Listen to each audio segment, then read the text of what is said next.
Okay. Culture Club. Yeah. Half hour. I'm all right. I'm okay. Special Saturday morning recording time because Friday was a little hectic. How's it with you, bud? Things are good. Things are as hectic as they've always been. I'd love to know how you were such a good time manager because I find myself not be. Jeff, this is one in a series of things that you have said to me that no one else in my life has ever said to me. Well, So maybe let's put it this way. Maybe both you and I are maybe we're not good schedulers, but I'm much worse. So I see okay, I see better men in front of me. okay, I'll take it. I mean, any incremental improvement over, the competitive set. So anyway, let me know, dude. How competitive was LA? Tell me about your trip out there, bud. LA was not. I wasn't competitive at all. So I got invited by a agency called Hunt and Gather. Shout out to those guys. Out to WSJ Tech Live, which is the conference that used to be called All Things D when Kara Swisher and Walt Mossberg were there, and now that it's not, it's been rebranded as WSJ Tech Live for the last couple of years. It was in Laguna Beach, right? So about an hour south of LA, and interesting. I went out. I was interested to see Ted Sarandos from Netflix, the founder of Perplexity, one of the CEO of Figma, and then there were some other sort of more like lifestyle choices. Let's call them. What do you mean? Hans Zimmer. Well, Hans Yes. Zimmer, Joseph Gordon-Levitt, Okay. and Colin Kaepernick. So anyway, interesting mix of people. The conference is very concerned about, apologies for the dogs. That's all right. We all got dogs.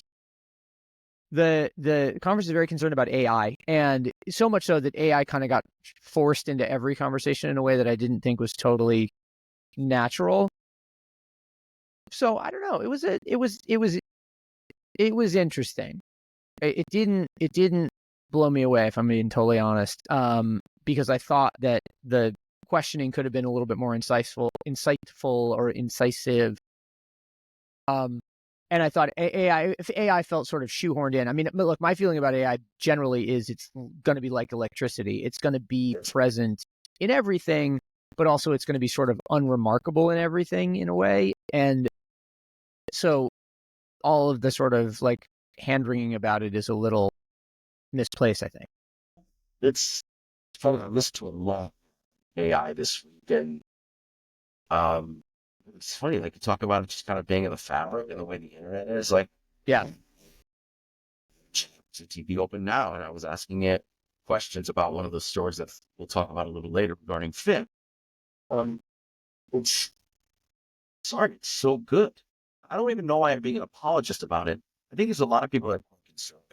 Big story this week in the news regarding a tragic death where a young guy committed suicide, and his mother is suing the AI company. I forgot what it is. An AI company allows him to build essentially a chat. Yeah. It's truly your chat. Yeah. And in the allegations in front of them, the allegations in front of them is that Right. so we wonder about trying to think of how to have this topic while staying extremely sensitive to what happened. But we have movies like Girl that have shown us what the future could look like. Do we need to train AI to be able to read tone in what's being written up? And I think I can do that today. But to me, it's so interesting. All of these nuanced spaces in AI that we may or may not have talked about, it's coming to light that way.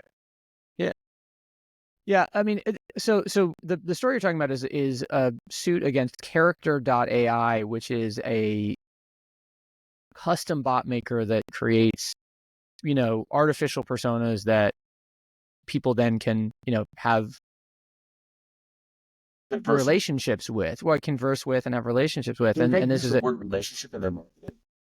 I don't know. I haven't used it, and I'm not inclined to. But the point here is that this is a 14-year-old who has a quote unquote relationship with this AI bot who expresses suicidal ideation. The bot initially, according to what I've heard in any case, resists that, but then says some stuff in response to some of his prompts that appears to encourage him to, commit suicide, take his own life. And it's, I mean, obviously it's shocking and super sad and inexcusable,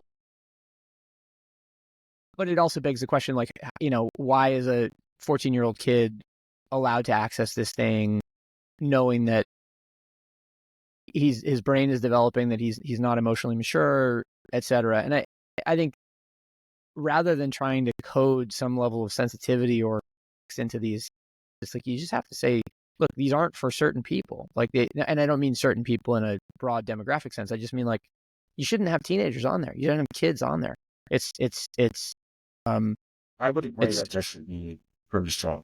It's the same way that there is for actually, that made me to another question. When this is also ridiculous because the answer is never, but when do you start to, for me, I have a 6 and a 9-year-old now. When do I begin to allow them to have 3-year-old computers? Yeah, I don't know, man. For a long time, right? Well, it's funny. It's like when Jonathan Haidt's book, or I shouldn't say it's not funny, but it's interesting for me anyway. When Jonathan Haidt's book, the Loneliest Generation, whatever it's called, it came out last year, or earlier this year, and there was all that hubbub about kids on social media and kids on mobile phones. I reflected back through the experience of my own kids who are now Campbell's 18 tomorrow on Sunday and 15. They had access to technology early. They, had phones at 11 so that they could go to school, and as we deemed it, safely. And they've come out of the whole thing, I think pretty well adjusted, pretty adept and pretty savvy. And so it's easy for me to say, well, it's okay so long as you modulate the use and so on and so forth. By the same token, we have a very we have a very specific environment and a lot of benefits that other people don't have. And so I hasten to say, when it's right, I think parents have to take they have to make their own decisions about what's right for their kids. Right. So I would say for yours, like, everyone parents their own way. There is no right or wrong to this. We all succeed and fail in our own ways. But it is environment. But it is environment. It's parenting. It's nurturing. That's right. Paying attention. Yeah. And again, this is just my view of what I think is important stuff. And that's why, right. Well, the difference between that and the AI thing is that this character AI bot is operating outside of the supervision of anybody, right? Like there is nobody at the company who is supervising it, and there is nobody. Well, I mean, just think about it logically. How could you build a business based on scaled interactions through AI and then have a human interlocutor monitoring everything? You might as well hire a person at that point. You know what I mean? It's just, it's not right. Or it's not, it doesn't work. Only at this moment that I really think about it. But this AI could be as problematic as Instagram or TikTok in terms of the addiction. Yeah. Look, 100%. And it can be, I think what we've seen on all of these things is that they can be coded in a certain way to react in situations that have been anticipated. But when they get into situations that haven't been anticipated, or when they've been pushed, or when they reach the end of their processing universe or whatever, they start to behave in ways that are weird and unexpected. And if the person on the other end of the line, so to speak, doesn't get that and takes it as gospel, we end up with problems, as appears to be the case with this young man who tragically has died. Well, we're gonna see where that goes. So let's keep talking about it. I want to bring this up a little bit positive for a second. It's quite sunny here. I don't know how the weather there must be amazing. And I just want to say, It's gorgeous here in New York. But I just want to say thank you again for hospitality. But speaking of environment, I say it literally every week to my students. Nothing is more inspiring than walking down the streets of large cities like New York. I left. I always feel like I need that city Yeah, charged. yeah. And also, we've talked about this in the show too. I'm kind of major problem because I'm a big work. Work doesn't necessarily work well with with It's all 90-degree virtual weather. jobs. It's all virtual jobs down there. I've been very lucky to find things here and there, and uh, searching the web after a great shopping trip with you. Actually, I ended up at Pilgrim as well and picked up some engineering garments. And shout out to those Cool. guys. I also met the founder, I forget his name, gentleman with beard and glasses. Yeah, it's Chris Gentile. Super great guy too, and he really sold Chris me is into a pair. He sold me into a pair of pants.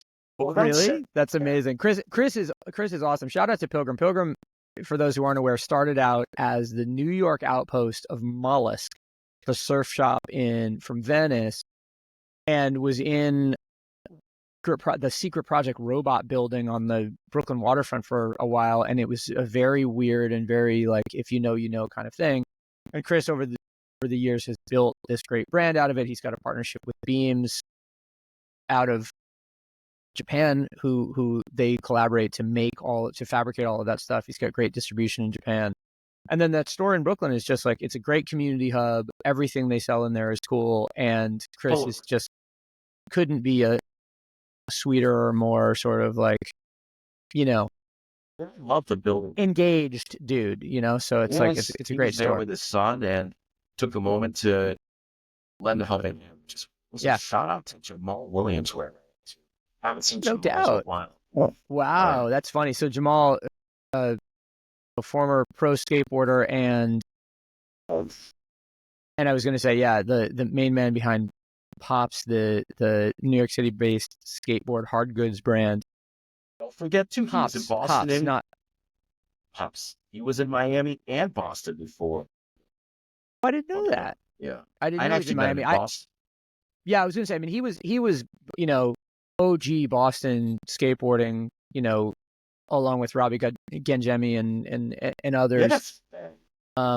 But then I didn't realize he went to Miami. That's interesting. I didn't either. Only knew that because he ran into he was there with a friend of his from Miami. Like I said, met Hunter.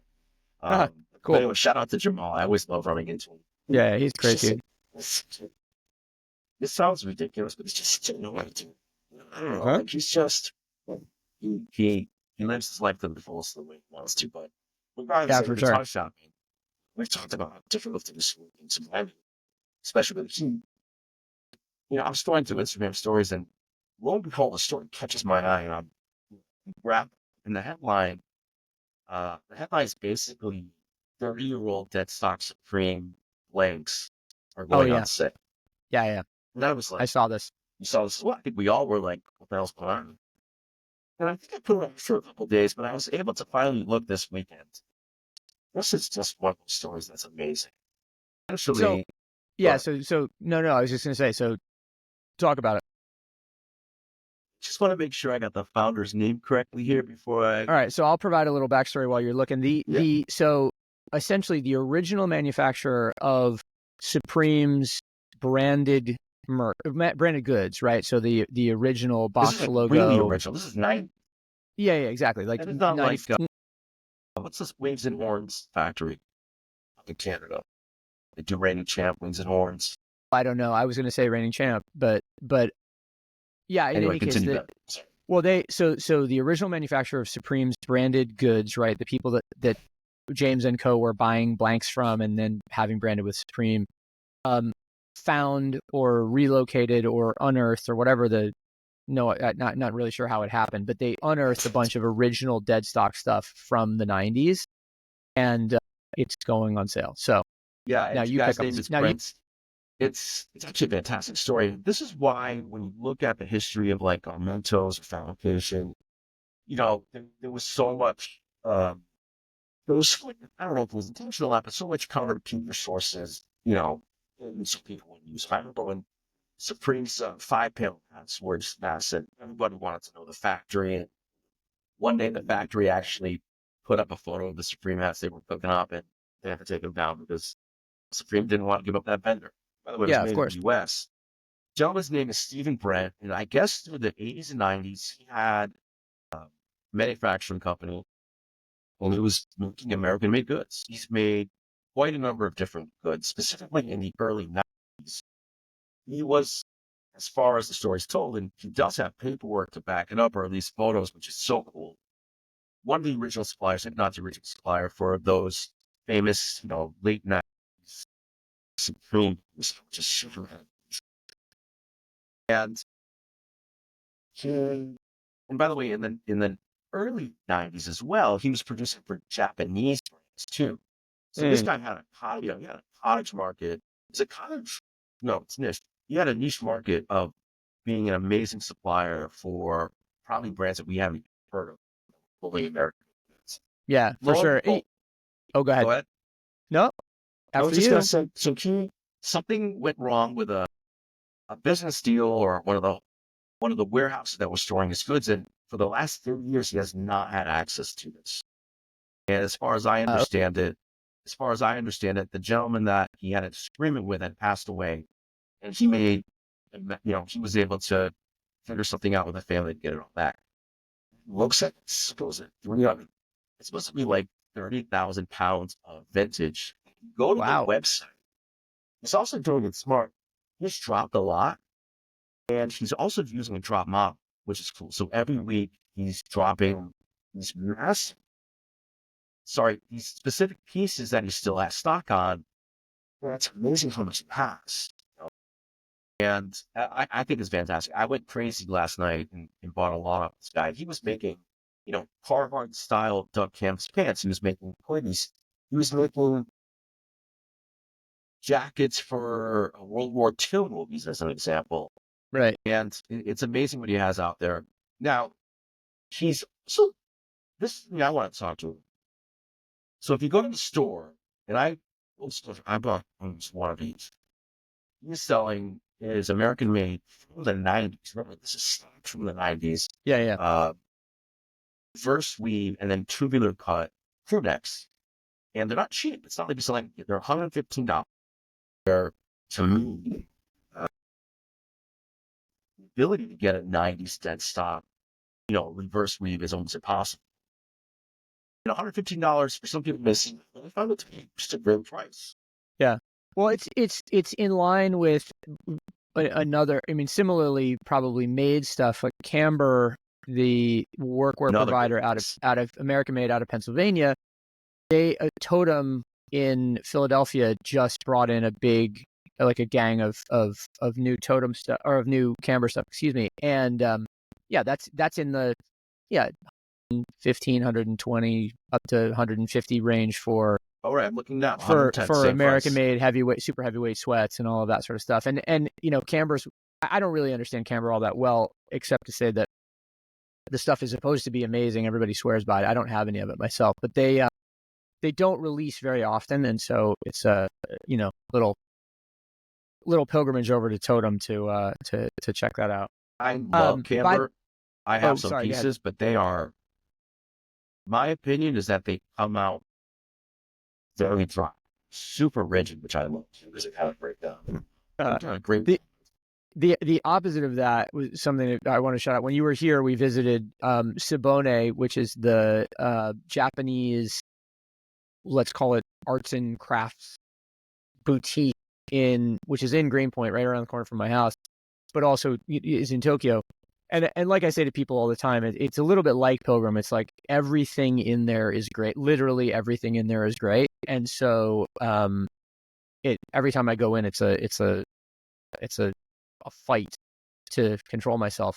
But the thing that I picked up while you were here was a sweatshirt and a crew neck from the Wakayama project, which is this special knit manufacturer using super old looms, loop wheel techniques, and all of this sort of stuff, and very small run goods. Thank you. For those watching the pod, I'm wearing the sweatshirt that I bought. But But it, on the other hand, unlike the camber being super stiff, is incredibly soft and supple. And so, no, I Do you guess it is to prefer that, say Ben? different strokes for different folks. No, I mean, I don't know, man. I like beating things up, so it's good. It's good when it's soft to start with, and then it's also good when it's more rigid, and then you get the feeling of achievement. Imagine that, Jeff. The feeling of achievement that comes from wearing in a pair of jeans or a boxy I try to sweatshirt. explain that to people, they don't get it. And I only got that point across. One of my programs, I do a denim program. I'm trying to tell history through the eyes of Levi's, because Okay. Levi's 501 has had multiple cuts over the years. And when they finally see like that, like a self-extent stock, which is a launch they get, like what it actually takes to bring something down. But it's an interesting. Do you do any of the methods? Do you do the salt scrub or the salt water, like the swim or any of that stuff? I've done all of these things at some point or another, so I'm curious. I've 100% gone into the ocean with denim because I think that's just a right, and it doesn't have to be salvage denim. No, it's a rite of passage for you, not a rite of passage for the jeans, right? Like for the jeans, it's whatever, but for you, it's like, yeah, I'm the asshole wearing jeans into the ocean. The most ridiculous thing I ever did in jeans was jump in the water once, and I'm pretty sure I did a 3K in a pair of Levi's at one point. Fully. No way. They were like silver tabs. I'm pretty sure they were like bags. This was years ago. This was a different time. Yeah, was that like a Halloween fun run or something? Yeah, what the hell was that about? You remember what was like? Young youth. By the way, speaking of young youth, because of course young youth as a term is burned into my brain from Wu-Tang. The Wu-Tang dunk is coming out, and Nike just put out a Wu-Tang dunk spot with Josh Hart, Mikal Bridges, and Jalen Brunson from the Knicks out on what appears to be Staten Island at getting an ice cream truck. They shout out the ice cream flavors from Raekwon's ice cream, and then they throw some references to Tiger Style and stuff. It's a fun little pop culture moment. It's nice that they're leveraging the Knicks. The Brooklyn Nets catch a stray out of it because the guy says, "Welcome to New York, Mikal." Mikal's been playing in Brooklyn, so I mean, fuck off from everybody in Brooklyn.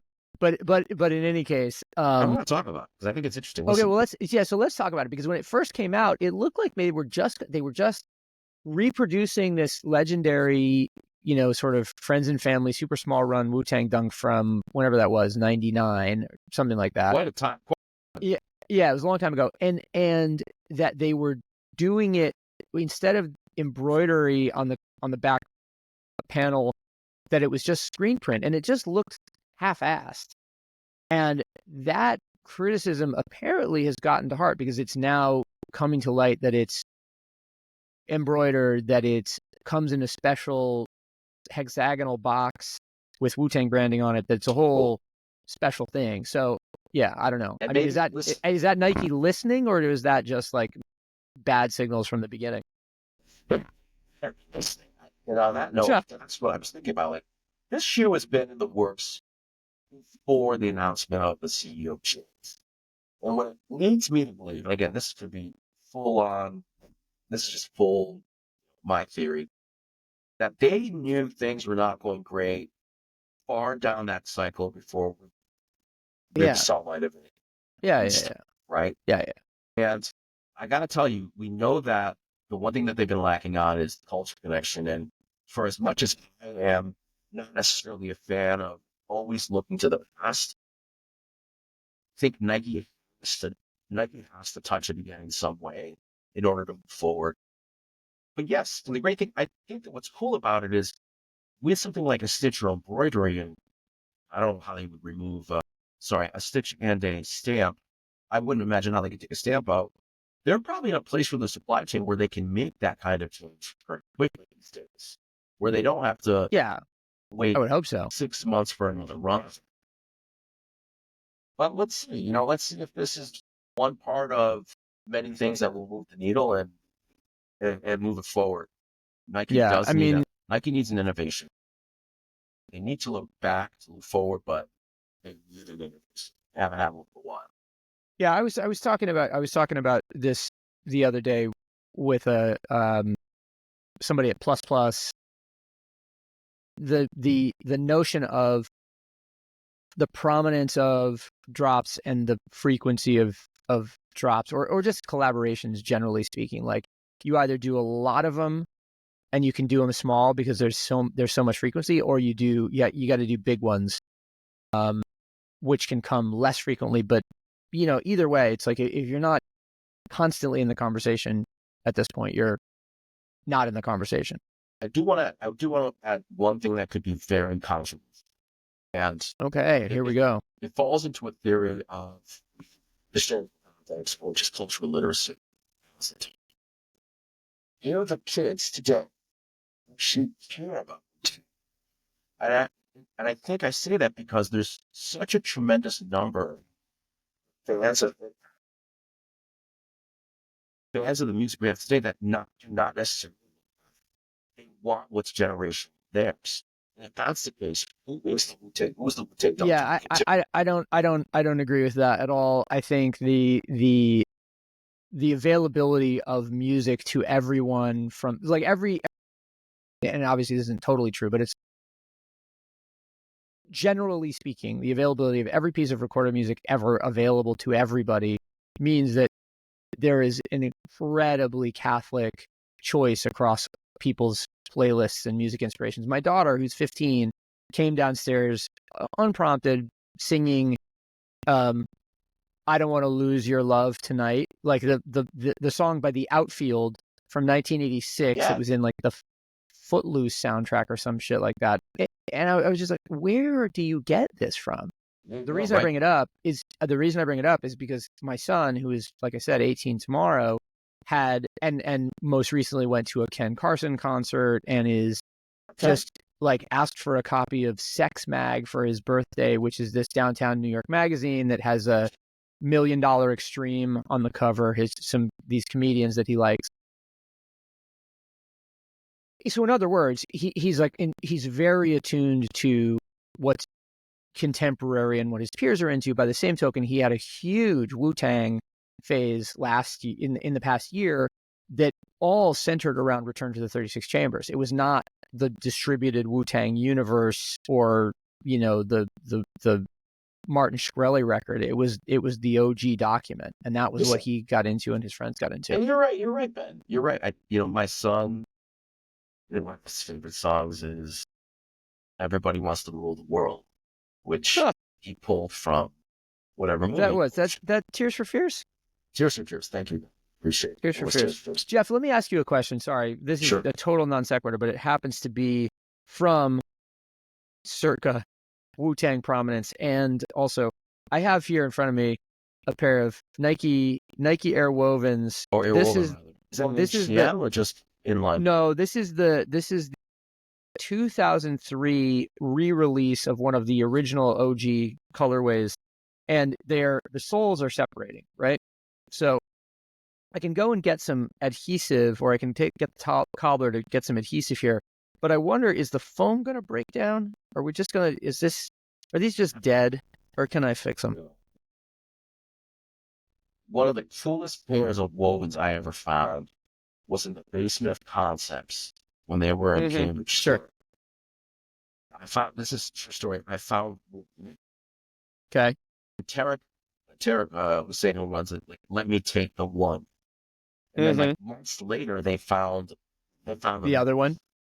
And just like your shoe, it had that same problem. And if I recall, I think I did try just to use shoe glue at the beginning. But to me, it's one of those things that it is a piece of art. I will say this: I don't know about you, Ben, but has it aged well on your feet, regardless of the breakdown?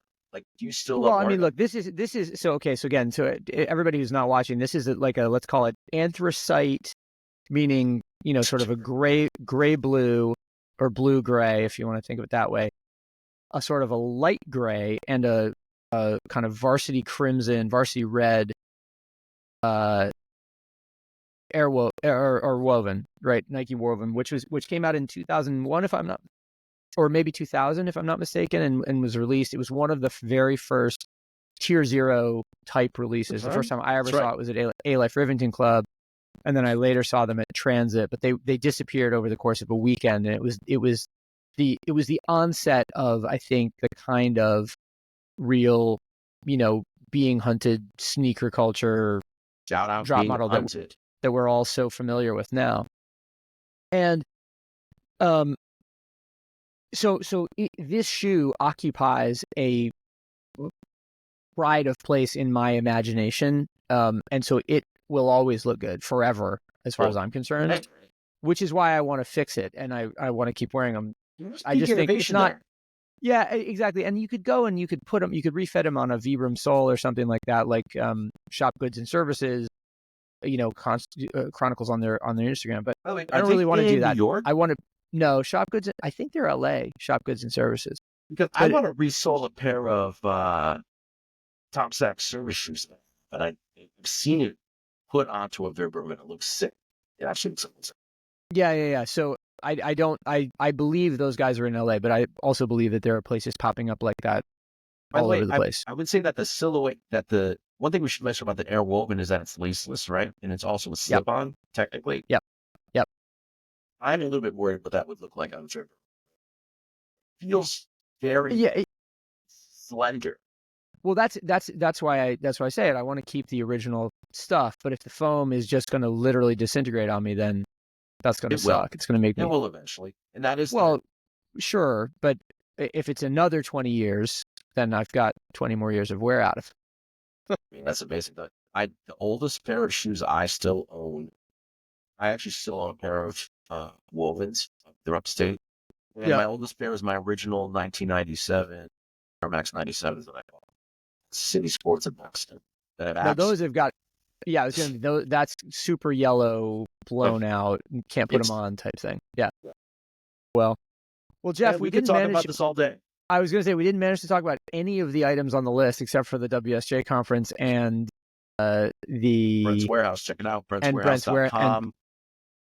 Don't steal my stuff because I know he's got a good drop coming. And the Wu-Tang Dunk. But anyway, we got tons of other stuff we need to talk about. One thing we should say is rest in peace to DJ Clark Kent. I didn't know Clark well. I don't know if you did. I met him a few times and he was always lovely. So he was always large in life. He was always large in life for me. I mean, he wasn't a very tall man in general, but he was nothing short of just nice. Yeah. Quite frankly, I think that's the story you keep hearing from him. You keep hearing from people is how